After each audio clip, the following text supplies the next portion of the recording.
Assalamualaikum warahmatullahi wabarakatuh. Salam sejahtera dan salam sehat untuk kita semua. Alhamdulillah alamin. Puji syukur kepada Allah Subhanahu wa taala. Pada hari ini kita masih diberi kesempatan dan berkesempatan untuk melaksanakan perkuliahan sosiologi olahraga.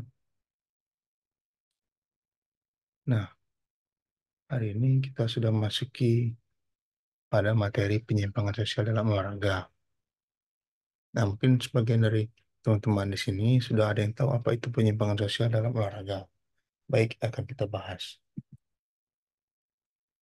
Nah, ada 7 poin yang kita bahas pada hari ini. Itu adalah yang pertama adalah pendahuluan, kemudian poin kedua adalah jenis-jenis penyimpangan pada olahraga, kemudian poin ketiga pengaruh media dalam mendorong penyimpangan sosial dalam olahraga, kemudian poin keempat adalah upaya dalam menanggulangi penyimpangan sosial, kemudian poin kelima adalah peran masyarakat dan pendidikan, poin keenam nanti ada kita ambil dari studi kasus di dunia nyata, selanjutnya adalah yang terakhir adalah kesimpulan.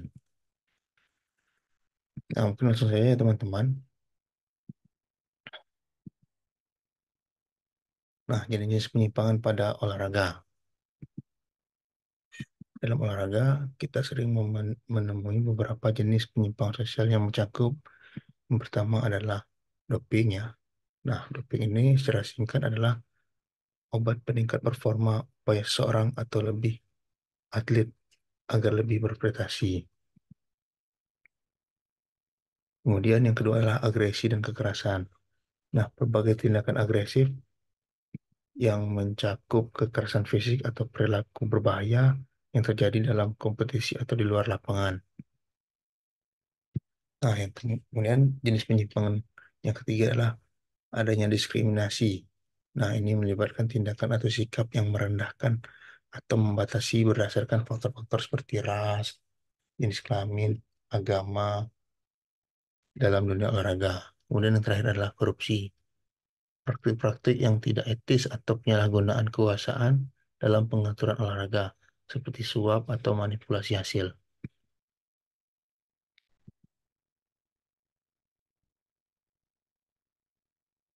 Nah, pengaruh media dalam mendorong penyimpangan.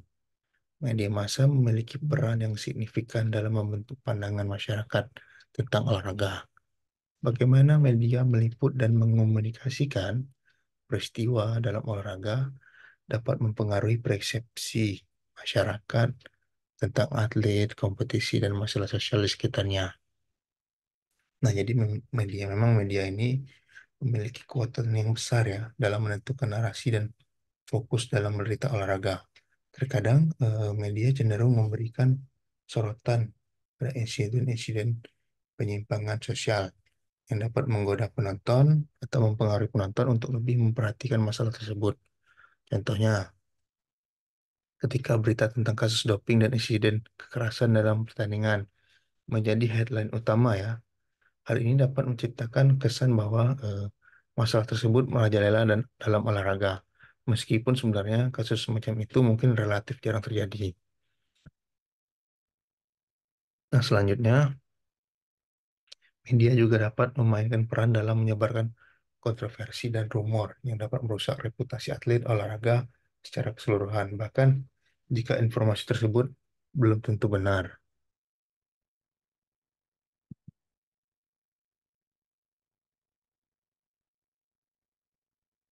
Nah, ada beberapa upaya dalam menanggulangi penyimpangan sosial. Yang pertama adalah pembentukan kode etik. Banyak organisasi olahraga memiliki kode etik dan aturan yang ketat yang harus diikuti oleh atlet, pelatih, dan semua yang terlibat dalam olahraga. Kode etik ini dirancang untuk mempromosikan perilaku etis dan integritas dalam olahraga. Kemudian adalah pengawasan doping. Badan anti doping bekerja keras untuk memeriksa atlet dan memastikan mereka tidak menggunakan substansi terlarang. Hal ini untuk menjaga kejujuran dan kompetisi.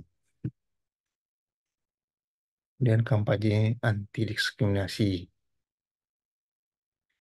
Nah, pada poin ini berbagai kampanye telah diluncurkan untuk melawan diskriminasi dalam olahraga dan mendorong inklusivitas dan keragaman. Kemudian yang terakhir adalah peningkatan kesadaran. pendidikan olahraga dan kampanye kesadaran telah menjadi bagian penting dalam mengubah budaya olahraga dan mengajarkan atlet serta penonton tentang etika dan nilai-nilai dalam olahraga.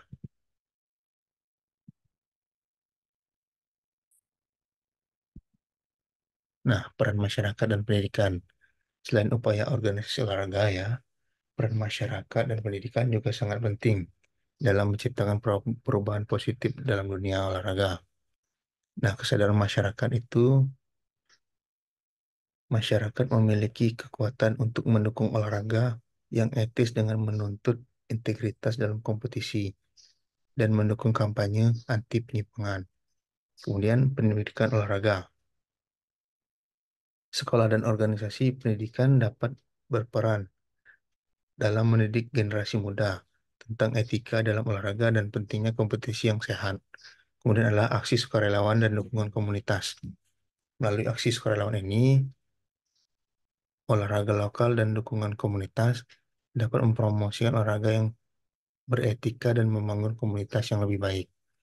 Poin-poin ini menggarisbawahi bahwa semua pihak, baik organisasi olahraga masyarakat maupun lembaga pendidikan, memiliki peran yang penting dalam menciptakan perubahan positif dalam budaya olahraga dan mengatasi penyimpangan sosial.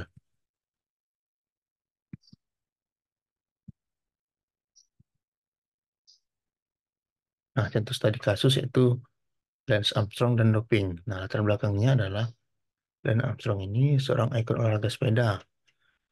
Dia memenangkan 7 gelar Tour de France secara berturut-turut antara tahun 1999 sampai dengan 2005.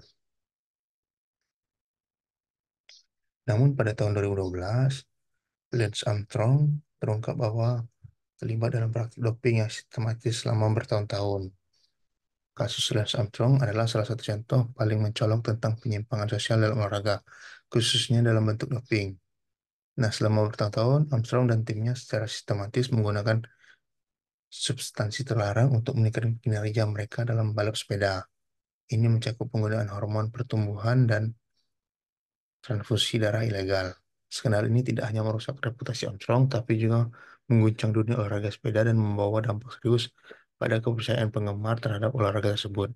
Ini juga menjadi bukti bahwa upaya-upaya penanggulangan seperti pengawasan doping dan uji obat harus lebih ketat dan efektif. Nah, studi kasus ini menunjukkan bagaimana kasus individu dalam dalam dunia olahraga dapat memiliki dampak besar pada seluruh industri olahraga dan menggarisbawahi perlunya tindakan yang keras untuk mencegah penyimpangan sosial dalam olahraga.